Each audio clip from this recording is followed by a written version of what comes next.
नमस्कार दोस्तों, स्वागत है आपका फिर से एक नए वीडियो में। तो दोस्तों 30 मार्च को पेंशनर्स का जो पेंशन रिवीजन है उसका लास्ट फैसला होने वाला है। 30 मार्च को हाई कोर्ट में सुनवाई है। ठीक है, अब ये सुनवाई सरकार यानी कि ये जो कोर्ट केस है ये सरकार और बीएसएनएल पेंशन यूनियंस इन दोनों के बीच में है, सिर्फ पेंशन रिवीजन केस को लेकर। ठीक है, तो यहां पर सुनवाई होगी और अगर पेंशनर्स के पक्ष में यह फैसला सुनाया जाता है और पेंशन को डीलिंग कर दिया जाए, यह फैसला आता है, तो क्या होगा, पे रिवीजन और पेंशन रिवीजन डीलिंग हो जाएगी। ठीक है, अब यहां पर सवाल यह आता है कि भाई साहब चलो डीलिंग तो हो गई, लेकिन यहां पर आपको डीलिंकिंग होने के बाद आपका पेंशन रिवीजन 7 सीपीसी के हिसाब से किया जाएगा या फिर 8 पे कमीशन के हिसाब से, क्योंकि देखिए दोनों है तो, लेकिन केंद्रीय पेंशनर्स के वेतन आयोग है, केंद्रीय कर्मचारी और केंद्रीय पेंशनर्स के वेतन आयोग है दोनों, 7 सीपीसी और 8 सीपीसी। लेकिन यहां पर सवाल यही आता है कि दोनों पास पास आ गए हैं। ठीक है, यानी कि 7 सीपीसी फिलहाल चल रहा है, केंद्रीय कर्मचारियों के लिए तो 10 साल का अंतर आ गया, क्योंकि उनका पेंशन रिवीजन 2016 के हिसाब से 7 सीपीसी के हिसाब से 2.57 फिटमेंट फैक्टर के साथ हो गया था। ठीक है, और उनका 8 सीपीसी 2026 की इफेक्टिव डेट के साथ 10 साल में आया। लेकिन बीएसएनएल के डोंट ऑब्जर्व पेंशनर्स का अगर डीलिंकिंग के बाद 7 सीपीसी, उन्होंने क्या सोचा है कि डीलिंकिंग के बाद क्या होगा, 7 सीपीसी के अनुसार उनका भी पेंशन रिवाइज किया जाएगा, बिल्कुल केंद्रीय कर्मचारियों की तरह। ठीक है, अब ऐसे में यहां पर दिक्कत यह है कि भाई साहब अभी डीलिंकिंग नहीं हुआ है, डीलिंकिंग होते होते 8 पे कमीशन आ गया, तो यानी कि 8 पे कमीशन की जो इफेक्टिव डेट कौन सी है, 1/1/2026, जो कि जनवरी 2026 में निकल चुकी है। 2 से 3 महीने हो गए, मतलब 2 महीने हो गए, और अभी 4 से 5 मार्च हो गया है। ठीक है, तो ऐसे में अगर 8 पे कमीशन लागू हो गया तो दोनों में से कौन सबसे पहले लागू होगा। ठीक है, यानी कि डोंट ऑब्जर्व पेंशनर्स है बीएसएनएल में, उनको पेंशन, उनका जो पेंशन रिवाइज है वो किसके हिसाब से किया जाएगा, 7 सीपीसी या फिर 8 सीपीसी। तो चलिए आज इस वीडियो में इस तर्क को समझते हैं कि दोनों में से यहां पर क्या मिलेगा बीएसएनएल डोंट ऑब्जर्व पेंशनर्स को। देखिए यहां पर 30 मार्च की सुनवाई के बाद यह तो तय है कि दोनों में से एक के हक में फैसला होगा, या तो सरकार के या फिर पेंशनर्स के। अगर पेंशनर्स के पक्ष में फैसला आया तो सबसे बड़ी चुनौती यही रहेगी कि उनको क्या मिलेगा, 7 सीपीसी या फिर 8 सीपीसी। तो चलिए इसके बारे में देखते हैं वीडियो में, या फिर जानते हैं। तो चैनल पर नए हो तो सब्सक्राइब करें। मेरा नाम है सूर्य विश्वकर्मा। जानकारी यूजफुल लगे तो एक लाइक करके जरूर जाना। चलिए दोस्तों बढ़ाते हैं वीडियो को आगे।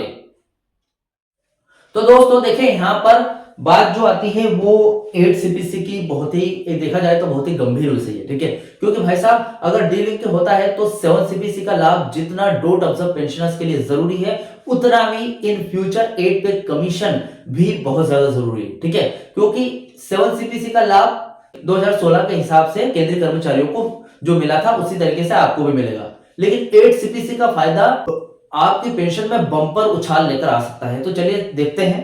देखिए दोस्तों, बीएसएनएल पेंशनर्स के लिए ये जो मुद्दा है एक हिसाब से देखा जाए तो जीवन मरण के सवाल जैसा बन गया है।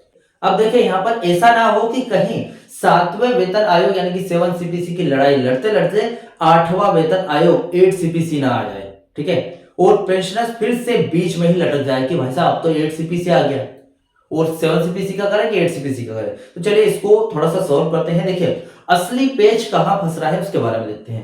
पहले 7 सीपीसी vs 8 सीपीसी करके देखते हैं। अभी जो 30 मार्च या फिर आगामी जो भी डेट्स वगैरह आ रही है कि सुनवाई के मुख्य बिंदु क्या है, 1/1/2017 से लंबित वेतन और पेंशन संशोधन। ठीक है, यानी कि जो पे रिवीजन है और 2017 से जो पेंडिंग है वो क्या है, एक तो पेंशन रिवीजन है और एक पे रिवीजन है। ठीक है, अब 7 सीपीसी की कैलकुलेशन के हिसाब से देखें, उसका गणित ये है, सरकारी कर्मचारियों को 2016 से इसका लाभ मिला है, यानी कि केंद्रीय एम्प्लॉइज है, ठीक है, सेंट्रल गवर्नमेंट एम्प्लॉइज है, उनको मिल चुका है पहले 2016 7 सीपीसी का लाभ, और वो भी 2.57 फिटमेंट फैक्टर के साथ। लेकिन बीएसएनएल के घाटे के कारण और थर्ड पीआरसी की शर्तों के कारण बीएसएनएल कर्मियों का वेतन नहीं बढ़ा, यानी कि जो कर्मचारी थे उनका वेतन नहीं बढ़ा। क्योंकि वेतन नहीं बढ़ा तो डोट ने पेंशन भी नहीं बढ़ाई, और डोट सरकार चाहती है कि भाई साहब पहले पे रिवीजन हो फिर पेंशन रिवीजन हो। इसलिए क्या है, बीएसएनएल के घाटे की वजह से 2016 वो 7 सीपीसी में केंद्रीय कर्मचारियों का तो यहां पर पेंशन रिवाइज हो गया, लेकिन बीएसएनएल के जो डोट के बीएसएनएल में डोट ऑब्जर्व पेंशनर्स है उनका पेंशन रिवीजन नहीं हो पाया, क्योंकि उनको वेतन संशोधन से लिंक कर दिया गया था। ठीक है, अभी कोर्ट के रुख की बात करूं तो पेंशनर्स एसोसिएशन का तर्क है कि पेंशन वेतन संशोधन की मोहताज नहीं होनी चाहिए। अगर 30 मार्च के बाद कोर्ट डीलिंकिंग यानी कि वेतन और पेंशन के संबंध को अलग करता है, यानी कि अलग अलग कर देता है, डीलिंकिंग कर देता है, या फिर इसका आदेश देता है, तो आपको 7 सीपीसी के फिटमेंट फॉर्मूले जो फिलहाल आज 32% या जो भी तय हो, 2.57 फिटमेंट फैक्टर भी तय हो सकता है। जैसे कि अगर बीएसएनएल के हिसाब से बात करूं तो वो जो फिटमेंट फैक्टर परसेंट में चलता है, ठीक है, और 2.57 जो फिटमेंट फैक्टर है वो केंद्रीय कर्मचारियों में लागू होता है, ठीक है, यानी कि वो पॉइंट में चलता है। अगर 2.57 फिटमेंट फैक्टर को हम परसेंट में कन्वर्ट करें बीएसएनएल पेंशनर्स के लिए तो वो समथिंग 32% बन जाता है। तो बीएसएनएल पेंशनर्स की अगर पे रिवीजन से डीलिंकिंग होती है तो 7 सीपीसी के 2016 के हिसाब से फिटमेंट फैक्टर 32% पर उनका पेंशन रिवाइज होगा, ठीक है, के आधार पर 2017 से एरियर और बढ़ी हुई पेंशन मिलेगी आपको, ठीक है। अभी एरियर 2017 से लेकर 2026 तक यानी कि 10वां साल लग गया है, 10वां मतलब 9 साल पूरे हो चुके हैं और 2 महीने एक्स्ट्रा 10वें साल के भी पूरे हो चुके हैं। तो इसका एरियर भी आपको मिलने की पूरी संभावना है अगर डीलिंकिंग हो जाती है, ठीक है। तो यहां पर सबसे पहले आपको 7 सीपीसी का लाभ मिलेगा, ठीक है। अभी 8वां वेतन आयोग के समय चक्र की बात करूं, टाइमलाइन की, तो 8वां वेतन आयोग एक हिसाब से देखा जाए तो नियम के अनुसार 1/1/2026 यानी कि 1 जनवरी 2026 से लागू होना चाहिए। इफेक्टिव डेट यही है। अगर सरकार अभी इसका गठन करती है, ठीक है, तो इसकी सिफारिशें आने में लगभग 1.5 से 2 साल का समय लग जाएगा, ठीक है। यानी कि फिलहाल गठन हो चुका है, 2025 में इसका अनाउंसमेंट भी आया था, ठीक है, और जनवरी के टाइम पे भी इसका अनाउंसमेंट हुआ था कि गठन हो चुका है और अब सिफारिशें आने में जो कमेटी है वो समथिंग 1.5 से 2 साल का वक्त लगाएगी। 18 महीने का वैसे समय दिया है सरकार ने, लेकिन फिर भी 2 साल लग सकते हैं, 24 महीने लग सकते हैं। फिलहाल आपकी स्थिति में क्या होगा, जैसे कि अभी फिलहाल आपकी डीलिंकिंग नहीं हुई है, 30 मार्च को फैसला होने वाला है। अगर डीलिंकिंग होती है तो ऐसी स्थिति में क्या होगा, 7 सीपीसी मिलेगा या फिर 8 सीपीसी। देखिए, अगर 7 सीपीसी पर फैसला आता है, आपको पहले 2017 से लेकर 2025 तक का एरियर 7वें वेतन आयोग के मानकों पर मिलेगा, ठीक है, यानी कि 7वां वेतन आयोग केंद्रीय कर्मचारियों की तरह आपको मिलेगा, लेकिन एरियर 2017 से मिलेगा। अब देखिए दोस्तों, 2016 में केंद्रीय कर्मचारियों का वेतन आयोग लागू हुआ था, यानी कि 7 सीपीसी लागू हुई थी, वो भी 2.57 फिटमेंट फैक्टर के साथ। तो इसी के हिसाब से 2017 में जो बीएसएनएल थर्ड पीआरसी का पे रिवीजन होना था, लेकिन बीएसएनएल की घाटे की वजह से ऐसा नहीं हुआ, ठीक है। अब 9 साल ऊपर हो गए तो आपको 2017 से लेकर 2026 तक का पूरा एरियर मिलने की पूरी उम्मीद है और मिलेगा, ठीक है।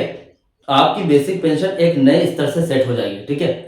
अभी फिर उसके बाद क्या है, 8 पे कमीशन आने वाला है और उसकी इफेक्टिव डेट है 1 जनवरी 2026 और अभी 18 महीने के लिए वो उसका गठन किए, उसके गठन के बाद 18 महीने तक का समय मिला है उसकी सिफारिशें तय होने में, ठीक है, लागू होने में।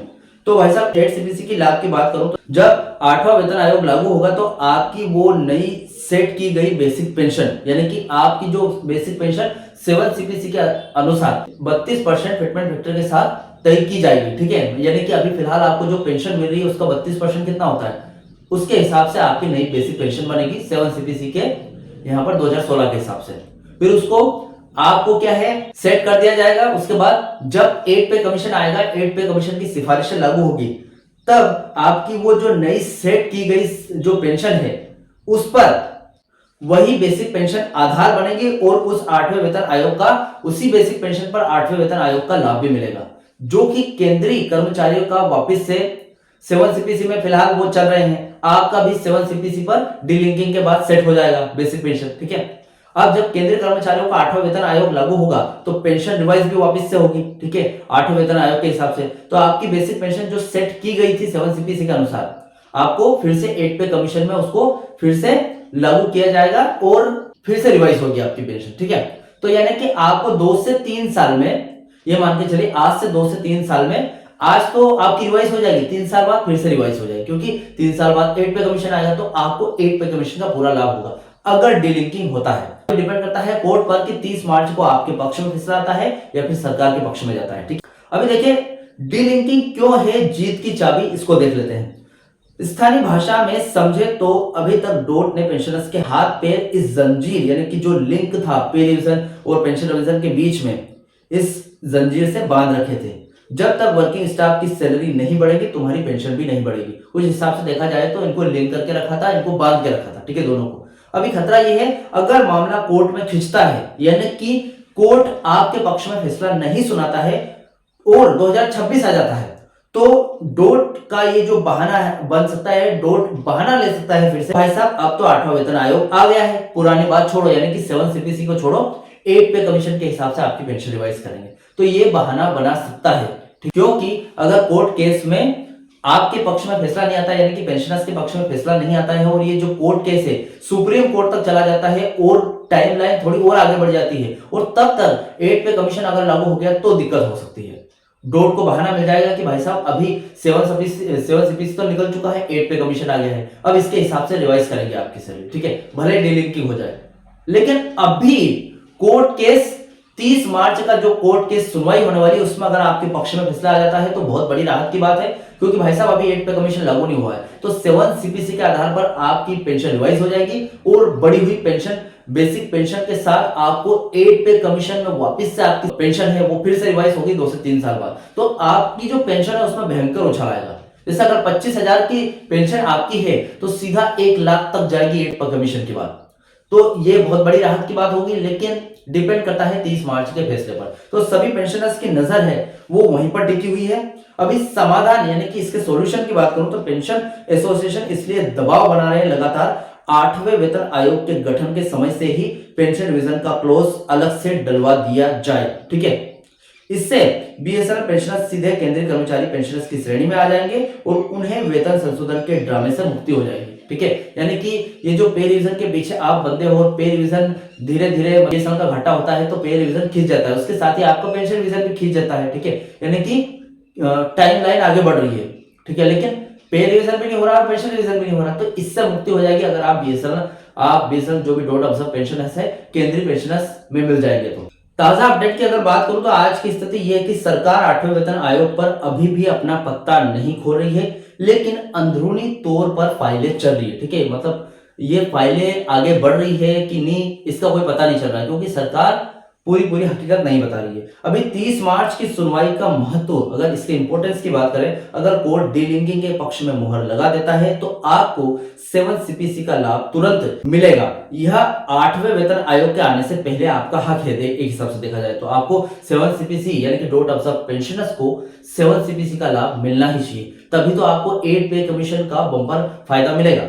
अभी दोहरे लाभ की बात करूं तो 7वें वेतन आयोग का बकाया यानी कि 2017 से 2025 भी इसमें शामिल होगा, फिर 2026 में आप सीधे 8वें वेतन आयोग की कैलकुलेशन में शामिल हो जाएंगे। तो देखा जाए तो यहां पर जो बीएसएनएल का पे रिवीजन होगा कर्मचारियों को जितना लाभ मिल रहा है उससे 2 से 3 गुना ज्यादा पेंशनर्स को मिलेगा अगर पेंशनर्स के हक में कोर्ट फैसला सुनाती है तो, ठीक है।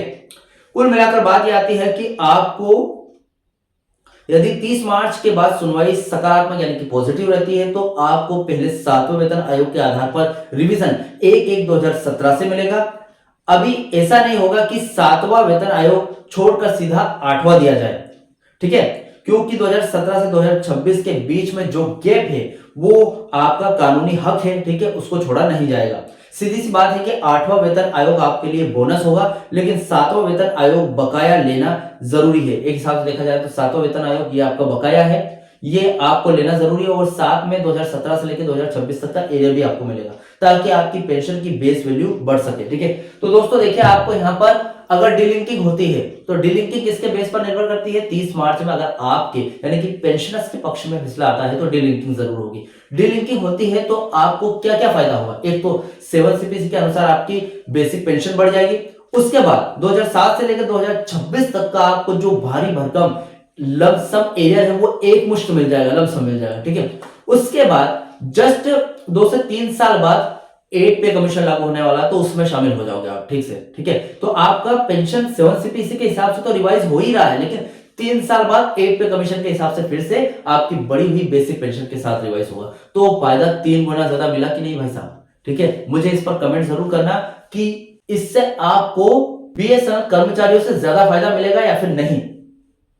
या फिर अगर 30 मार्च को आपके हक में फैसला नहीं आया तो क्या होगा, उसका भी कमेंट मुझे बताना, या फिर मैं भी इसका अपडेट लेकर जरूर आऊंगा। ठीक है, फिलहाल इस अपडेट से रिलेटेड आपके जो भी डाउट क्वेश्चन वगैरह हो तो मुझे कमेंट कर सकते हैं। वीडियो अच्छा लगा तो वीडियो को लाइक कमेंट से जरूर करें। मिलते हैं दोस्तों नेक्स्ट वीडियो में। सी यू सून।